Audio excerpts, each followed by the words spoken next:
السلام علیکم ورحمۃ اللہ وبرکاتہ۔ الحمدللہ رب العالمین والصلاة والسلام علی رسولہ الکریم وبعد۔ لوگوں کے اندر پائی جانے والی بڑی برائیوں میں سے، کبیرہ گناہوں میں سے ایک گناہ ہے خیانت۔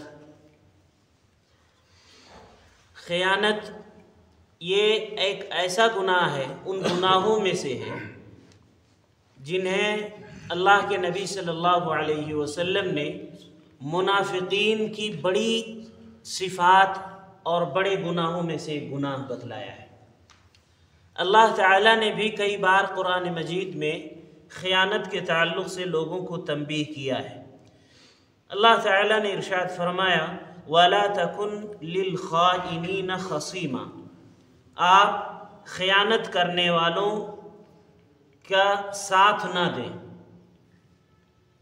یہ واقعہ ایک واقعہ پیش آیا تھا اس طرح کا کہ ایک شخص نے کسی صحابی کی زرہ چوری کر لی۔ جب اسے خدشہ ہوا کہ کہیں وہ پکڑا نہ جائے تو وہ زرہ کہتے ہیں ایک لباس جو فوجی لوگ جنگ میں پہنتے تھے، زنجیروں کے بنے ہوئے، تاکہ حملے سے اپنے آپ کو بچایا جا سکے۔ تو وہ زرہ اس چور نے لے جا کر کسی یہودی کے گھر پھینک دیا، اور وہ باتوں سے بہت زیادہ چالاک تھا۔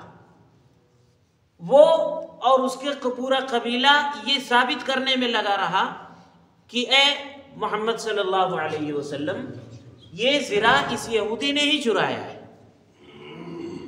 چونکہ انبیاء کی ایک خاص شان ہوتی ہے کہ اللہ رب العالمین انہیں معصوم عن الخطا بنایا ہے، کہ کبھی کوئی بھول چوک اگر ہو جائے تو اللہ رب العالمین وحی کے ذریعے سے انہیں خبر کر دیتا ہے۔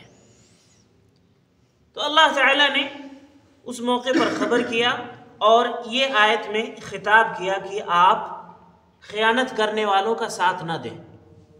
یعنی یہ خیانت کرنے والے یہ لوگ ہیں جو اس یہودی پر الزام لگا رہے ہیں، چور یہ لوگ ہیں جو اس یہودی پر الزام لگا رہے ہیں۔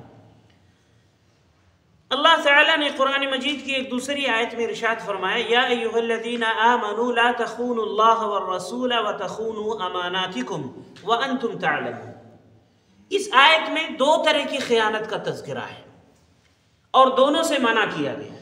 ایک خیانت ہے اللہ اور اس کے رسول کے ساتھ میں، یعنی انہوں نے جو حکم دیا ہے اسے نہ کریں، یا انہوں نے جن کاموں سے روک دیا ہے ان کاموں کو آپ کریں، یہ ایک خیانت ہے۔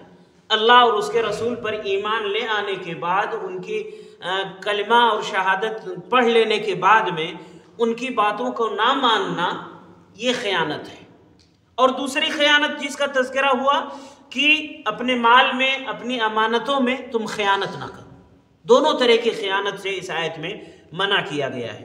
اللہ کے نبی صلی اللہ علیہ وسلم نے ایک حدیث میں ارشاد فرمایا کہ 4 طرح کے گناہ ایسے ہیں کہ یہ 4 گناہ جس شخص کے اندر آ جائیں گے وہ پکا منافق ہے۔ پکا منافق یعنی نفاق کی 2 قسمیں، جیسے شرک کی 2 قسمیں ہیں، کفر کی 2 قسمیں ہیں، ایسے نفاق کی 2 قسمیں ہیں۔ ایک چھوٹا نفاق، بڑا نفاق۔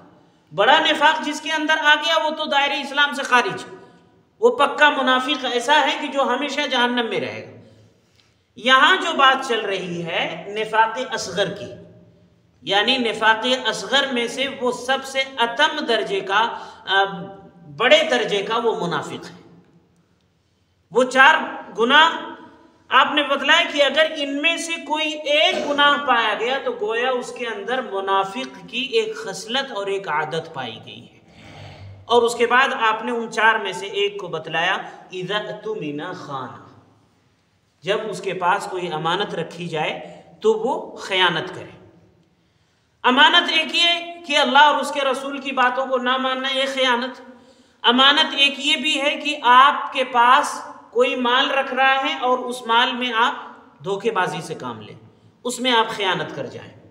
ایک خیانت یہ بھی ہے کہ آپ سے کوئی بات کوئی شخص بطور راز کے کہہ رہا ہے کہ آپ اس کو اپنے پاس تک رکھنا، کہیں مت بتانا، اور آپ اس کو کہیں اور پر بتلا دیں، یہ بھی خیانت ہے۔ سبھی طرح کی خیانتوں سے اللہ اور اس کے رسول نے منع فرمایا ہے۔ اللہ کے نبی صلی اللہ علیہ وسلم نے ارشاد فرمایا ان بعدکم قوما یخونون ولا یؤتمنون، تمہارے بعد ایسی قومیں آئیں گی، ایسے لوگ آئیں گے کہ جو خیانتیں کریں گے اور امانت داری ان کے اندر نہیں ہوگی۔ یعنی صحابہ کرام میں یہ بات نہیں تھی، یہ گناہ نہیں تھا کہ وہ خیانتیں کرتے، لیکن بتلایا کہ بعد میں ایسے لوگ آئیں گے جو یہ گناہ انجام دیں گے۔ تو یہ ایک گناہ ہے، اس گناہ سے ہمیں اور آپ کو سبھی کو بچنا چاہیے۔ اللہ تعالی ہم سب کو سبھی طرح کے گناہوں سے بچائے، آمین۔ وصلی اللہ علیہ وسلم۔